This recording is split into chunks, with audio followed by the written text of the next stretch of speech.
ई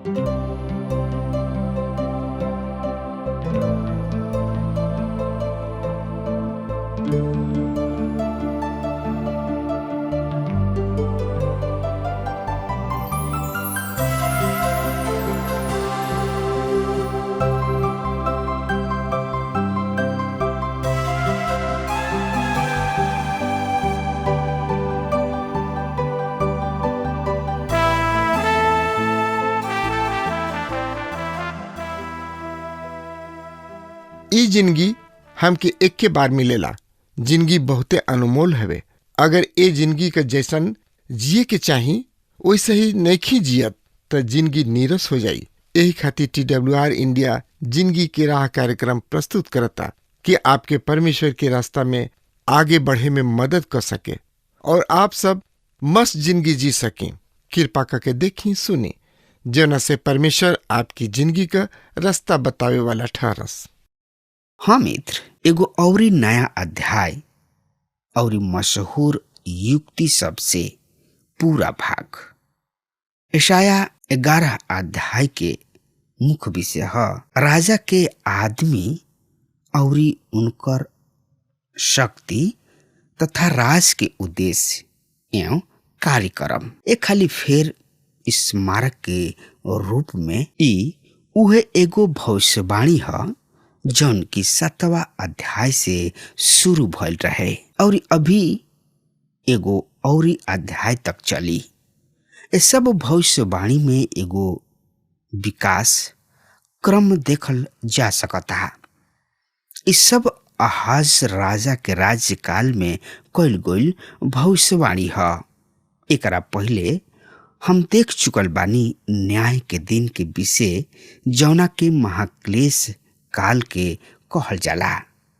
ई अध्याय महानतम मसीहिक भविष्यवाणी से भरल अध्याय है।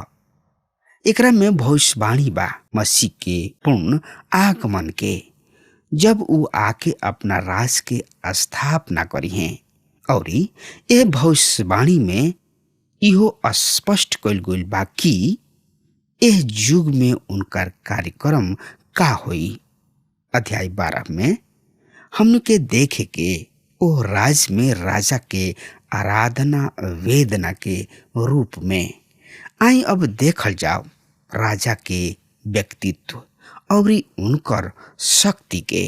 मित्र, त एकरा बारे में जानकारी खातिर रुआ हमारा संगे आपन पवित्र शास्त्र बाइबल निकाल ली। यशाया नबी की किताब 11 अध्याय के 1 पद के हम रोज सामने पढ़े जा रहा बनी। तब ईशय के ठूठ में से एगो अंकुर फूट निकली, उनकर जड़ में से एगो शाखा निकल के फलवंत हुई। मित्र, स्थिति के बहुते रोचक ढंग से पेश कइल गइल बा। ईशय के तना से एगो डाढ़ी निकली। यहाँ दाऊद के नाम काहे नेखे लिहल गइल? ईशय तो दाऊद के बाबू नु रहन। निसंदेह उ तो उहे हमें, चाहे दाऊद कहीं या ईशय। तथ्य ई बा कि राजकीय वश के शुरू जरूर ही दाऊद से भइल रहे, पर ईशय तो मात्र किसान रहन, चरवाहा रहन, जौन की एगो छोट गांव बेतलहम में रहत रहन। मसीह यीशु के पृथ्वी पर जन्म लिहला के वर्षों तक आवत जात दाऊद के राजकीय वंश वापस किसान हो गइल रहन। अब उहाँ एगो ऐसन राजकुमार ना रहन जौन की राजमहल में विकसित होत रहे। यह कारण है कि यशाया बड़ा ही सावधानी पूर्वक आपन शब्द कह रहल बने। ईशय के तना में से यहाँ तना तथा शाखा के वास्तविक अर्थ अंकुर या कोपड़। ए अध्याय में शाखा के ई दूसरा हाली उल्लेख बा। पहला अध्याय के 4 पद 2 में रहे। इब्रानी भाषा में 18 गो ऐसन शब्द बा जौन की हम शाखा के रूप में अनुवाद करिना। इहो मसीह यीशु के एगो दिहल गोल नाम ह। 53 अध्याय में ऊ सूखल जमीन में बढ़त जड़ कहल गोल बा। उनकर उद्भव बहुते साधारण स्थिति में भइल। उनकर बाबू महतारी उनका जन्म पर व्यवस्था पूर्ण करे खातिर केवल बहुते निर्धन सबके खातिर ठहरावल गइल बलि ही चढ़ा सके। कबूतर के दूगो बच्चा ईशय और दाऊद दोनों ही के गांव बेतलहम में पैदा भइल। यही अध्याय के 2 पद एह तरी से बता रहल बा। हम एह पद के रोज सामने पढ़ रहल बानी। तब यहोवा परमेश्वर के आत्मा बुद्धि और समझ के आत्मा, युक्ति और पराक्रम के आत्मा वरन ज्ञान और यहोवा के भय के आत्मा ओकरा पर छौले रही। मित्र ध्यान दीही, यहाँ प्रकट कइल गइल बा कि परमेश्वर के 7 पक्षीय आत्मा सप्रीमुक्षी आत्मा मसीह यीशु पर आ उतरल रहे। पहिल का ह प्रभु के आत्मा, दूसर का ह बुद्धि के आत्मा, तीसर का ह समझ के आत्मा, चौथ का ह संपत्ति के आत्मा, पांचवा ह सामर्थ के आत्मा, छठवा ह ज्ञान के आत्मा, सातवा ह प्रभु के भय के आत्मा। 7 के अंग पवित्र शास्त्र में सिद्धता के तना पूर्णता के घोतक जरूर होला। अतः एवं मूल विचार ह पूर्णता। यहुना सूचित करताने परमेश्वर हमरा के नाप तौल के पवित्र आत्मा ना दिहलन और पौलुस इफिसुस के मसीही सबके आदेश देले रहन कि तोहनी लोग पवित्र आत्मा से परिपूर्ण हो जा। हमने में से कुछ बाणे जौना पात्र में पवित्र आत्मा के कुछ बूंद पड़ल बा तली में, कुछ अन्य बाणे जौन की केवल एगो पांव परिपूर्ण बा, कुछ आधा बहुते कम बाणे जौन की पूरा रीति से पवित्र आत्मा से भरल बाणे और बहुते ही कम बाणे जौन की छलक रहल बाणे। मसीह यीशु ए सबनी से भिन्न रहन। लिखल बा प्रभु के आत्मा उनका पर छौले रही। जब मसीह यीशु मानव बनले उ पवित्र आत्मा के सामर्थ्य में चलत फिरत रहले। अब जब वो फिर आई हैं उ पवित्र आत्मा के सामर्थ्य में शासन करी हैं। बुद्धि के आत्मा हम देखले रहे कि परमेश्वर मसीह यीशु के हमनी खातिर बुद्धि बना के पेश कैलन, भेजले हमनी के बीच में। अतः ए रूप में केवल उहे एगो हमें जौन की एह जिंदगी यात्रा में सही राह पर ले चल सकत रहन। केवल उहे हमनी के एह वर्तमान संसार से टक्कर नहीं जा ले सकत। मसीह यीशु चेलन से कहले रहन, इस संसार के अधिपति शैतान आ रहल बा, उ हमार कुछ नहीं के कर सकत। शैतान के मसीह यीशु में कुछ भी नहीं के मिल सकत जौना के द्वारा उ हरा सके। उ उनकर कुछ भी बिगाड़ नहीं के सकत, पर हम ओ श्रेणी में नहीं खी। अतः जरूरी बा कि हमने के बुद्धि के आत्मा खुद मसीह यीशु हमें उनके परमेश्वर हमने खातिर बुद्धि बना के हमने के बीच में भेज ले बने। समझ के आत्मा एकर अर्थ होला आत्मिक अंतर्दृष्टि क्षमता। ए क्षमता वाला मसीह भी बहुते अल्प संख्यक हमें। कैसे जल्दी कतना सरल पूर्वक मसीह कोनो भी कुशल वक्ता के पीछे लाग चले, ओकरा में वो भी आत्मिक ना भइल करेला। सब कुछ शारीरिक और मानवीय भइल करेला। उ उनका मधुर रूप से बहुत ही प्रभावित हो जाले। उनकर मनमोहक वाणी से उ दूर ना जा पावेलन।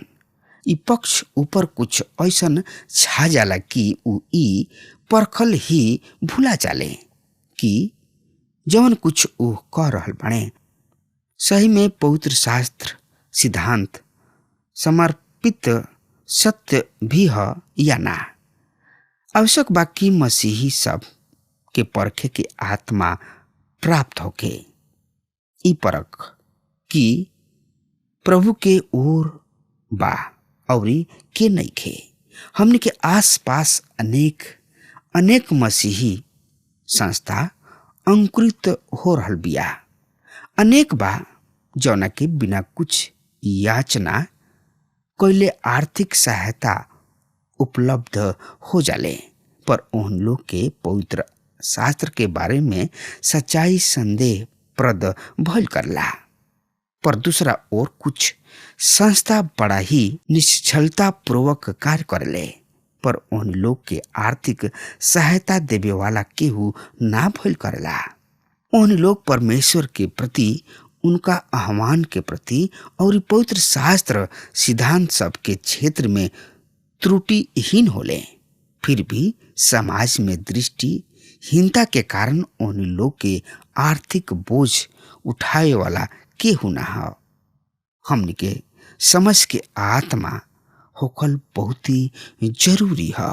मित्र भाई बहन, चौथ का है सुमतिया संपत्ति के आत्मा, सलाह के आत्मा। कारुआ के याद आवता कि कभी भी मसीह यीशु केहू के पास सलाह लेवे गोलन नानो, उनका में सलाह या सुमति के आत्मा पूर्णता में रहे। उ सलाह दिहल करत रहन, लेत ना रहन। पांचवा समर्थ के आत्मा, शक्ति के आत्मा। इहो हमनी के परम आवश्यक है। पौलुस ई आकांक्षा करताने कि हम मसीह के जाने चाहतानी और हम ओ शक्ति के अनुभव करे चाहतानी जौना से कि उनकर पुनरुत्थान भइल बा। आज ई हमनियों के भी जाने के जरूरत बा। पांचवा और सात ज्ञान और प्रभु के भय के आत्मा। ई पवित्र आत्मा पवित्र शास्त्र के गहन अध्ययन के फलस्वरूप उपलब्ध भइल करेला। सहायता कोनो दिशा से ना आवेला। तब एक काल के अंत में मसीह आके अपना राज के स्थापना करी हैं। उनका पृथ्वी पर आवे के मतलब एकदम साफ बा। एक गृह पृथ्वी की आवश्यकता बा, एगो शासक के।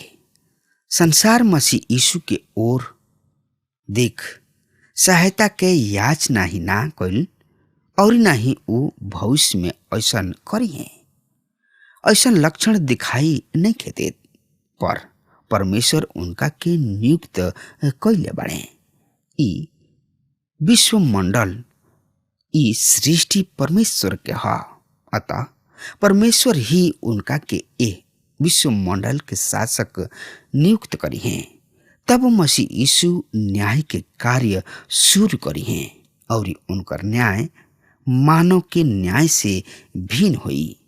वह अपराधी के बचावे खातिर सुनवाई के तारीख बढ़ा बढ़ा के न्याय के विकृत ना कुल जाई। कोनो भी अपराधी छूट ना पाई हैं, कोनो भी निर्दोष दंड ना पाई हैं। याद राखी, न्याय की दुगो श्रेणी हुई। एक तो तुरंत रिप्चर के तुरंत बाद कलीसिया के विश्वासी सब के न्याय हुई, जोना में अनेक कार्य के अनुसार उन लोग के इनाम दिहल जाई। दंड ना, दंड तो मसीह यीशु क्रूस पर लेके चढ़ गए।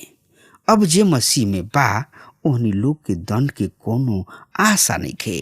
तब दूसरा का न्याय हुई 1007 वर्ष पश्चात, जोना में सब पापी दूसरा पुनरुत्थान के अंतर्गत उजर यानी कि सफेद महासिंहासन के सामने जमा कल जाइ हैं।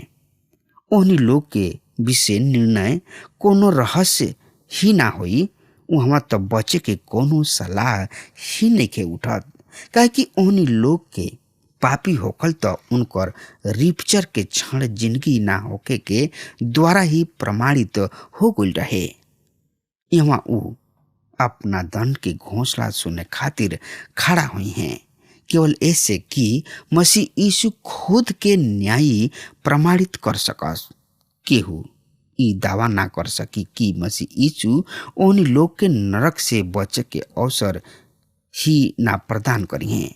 हमने के जौन की उद्धृत लोग हो जा उहो मसीह यीशु के सामने उपस्थित उन लोग के कल जाई, और उ सब जौन की हमने के जिंदगी में बनौटी बा अनावश्यक है खुला में ले आवल जाई, और इस सब के हमने के जिंदगी का ह ई मालूम हो जाई। ऐसन होई उ प्रकाश जौन की हमने के सब छुपल जिंदगी खुल जाई।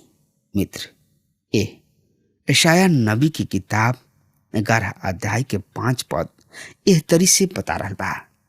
ए पद के हम रोज सामने पढ़ल बानी। उनकर कटिबंध धार्मिकता और उनकर कमरबंध सत्य होई। मित्र, मसीह यीशु के राज के सर्वोच्च लक्षण होई उनकर धार्मिकता, उनकर विश्वासता का ह। मसीह यीशु के राज के उद्देश्य यह कि राज में पूर्ण धार्मिकता के स्थापना हुई और इस सब के न्याय मिली, तथा उ सब जौन की आदम के पाप के कारण भुला गुल बने ओकरा के पुनः अथावत स्थापित क दिहल जाओ। पद 6 और 7 में एह तरी से लिखल बा, और तब भेड़िया मेमना के साथ रही और चीता बकरी के बाचा साथ सुती हंसा, तथा बाछा एगो जवान सिंह और पालल बछड़ा तीनों एक साथ रही हंसा, और एगो छोट लड़का ओहनी के अगुवाई करी। गाय और रिछनी भी एक साथ चरी हंसा, और ओहनी के बाचा भी एक साथ सुती हंसा, और सिंह बैल के समान भूसा खाइल करी हंसा। भाई बहन, रउआ कबहुओ सुनले हो खब, सिंह मुँह जाई त मुँह जाई पर घास ना खाई। शेर शेर होला, शेर बाछा ना बन सकी। हाँ, ई बात अलग बा कि अपना पाचन क्रिया के व्यवस्थित करे के उद्देश्य उ घास के कुछ रेशा खा सकता, पर पेट भरे खातिर ना। पर जे सिंह के निर्माण कइले बा ओकरा खातिर ई कोनो बड़ बात नहीं खे। यहाँ उहाँ करे के ढेर बा कि सिंह के घास के स्वाद प्रिय लागी, ओकरा मांस और खून से उर्कित हो जाई और वो भी शाकाहारी बन जाई। सृष्टिकर्ता परम पिता परमेश्वर के खातिर बाया हाथ के छोट अंगूर के काम ह। दूध मुहा बच्चा नाक के पास खेलत रहला, और बालक करैट के बाबी में हाथ डालेला। समस्त पवित्र पर्वत पर ना त केहू बुराई करी और न केहू के हानि होई, काहे कि जौना तरी समुद्र पानी से भरल बा वही तरी पृथ्वी प्रभु के ज्ञान से भर जाई, अर्थात ई राज संपूर्ण पृथ्वी पर छा जाई। जैसे पानी कोनो स्थान खाली ना छोड़ेला। जब कुछ विचार राज के कार्यक्रम के विषय मित्र 10 पद यही अध्याय के एही तरी से बता रहल बा। वो दिन ऐसन होई कि ईशय के जड़ जाति जाति खातिर आश्रय बनी, उ जाति सब के खातिर झंडा ठारी और उनकर विश्राम स्थान महिमामय होई। मित्र, एक खाली फिर उहे शब्द ओह दिन, ई दिन 7 बरिस के होई, क्लेश काल के शुरू से महिमा वाला बरिस राज के शुरू तक। तब परमेश्वर समस्त इसराइल के उनकर जमीन इसराइल में ले जाके बसा दी हैं। पहला अवसर रहे मिस्र से निकल के यहाँ बसे के, जब मूसा यहोशू के प्रयास उन्हें प्रतिज्ञा जमीन प्रदान कले रहन, उन लोग खातिर इहो चिन्ह राखल गइल और ऊ हमें मसीह यीशु। उहे सब दिन और विनम्र के बीच देखल जाइ हैं और तब ऊ प्रतिज्ञा पूर्ण हुई दिन पृथ्वी के अधिकारी हुई हैं। ई खुद परमेश्वर के योजना है। अब हमार समय खत्म हो रहा बा, तब तक खातिर वो हमरा के आज्ञा दही। परमेश्वर रोवा के बहुत ही आशीष देस। आमीन। हमके विश्वास बा कि ई कार्यक्रम आप सब खातिर फायदेमंद सिद्ध भइल हुई। हम चाहतनी कि आप सब अपन अपन आशीष हमरों से बांटी। अगर आप सबके लगे बाइबल से चाहे आपकी निजी जिंदगी से क्यों सवाल होके, चाहे क्यों समस्या खातिर प्रार्थना करावे चाहतनी, तो हमारी फोन नंबर पर जरूर संपर्क करें। परमेश्वर आप सबके बहुत आशीष प्रदान करें और आज का दिन आप खातिर सुखद बनावे।